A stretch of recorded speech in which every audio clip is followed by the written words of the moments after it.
Hello, Lakeyta. This video response is actually to the questions that you asked in your first set. The first question that you actually asked is, you stated that Liz Coleman stated that liberal studies no longer exists, and did we believe it? And you asked why, if we do, and why not if we don't. I believe it's kind of like a catch-22. Obviously, it does exist. I think it's just like has modified form rather. Um, it, I mean, just like as you stated, it's more diluted, and as I said in my video responses.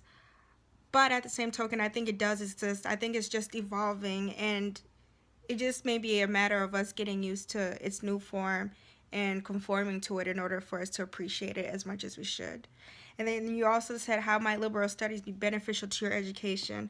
I think liberal studies is awesome and beneficial in many ways because it's so broad and so vast. Like, there's nothing that you can't do with the liberal arts education. You pretty much are putting yourself in a position to be open to receive everything because you have that, circular education, and you're very well rounded, which is why I think is very not only beneficial to my education but to my future employment and just my daily living.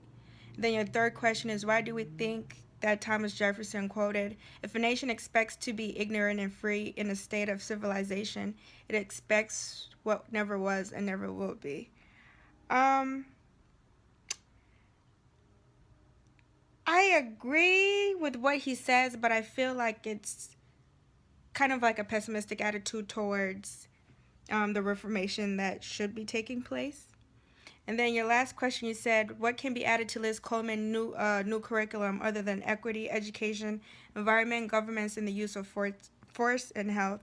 I think we just need to be more alert about the foundation that goes into that. You can set up structural pillars, but we also have to be mindful of the hidden agendas that exist in society with people, and people are the ones that are making this move. So I think that we need to start from the ground before we look at the bigger pictures and, these things that are supposed to be constructing a productive society that we are going to be eventually functioning in.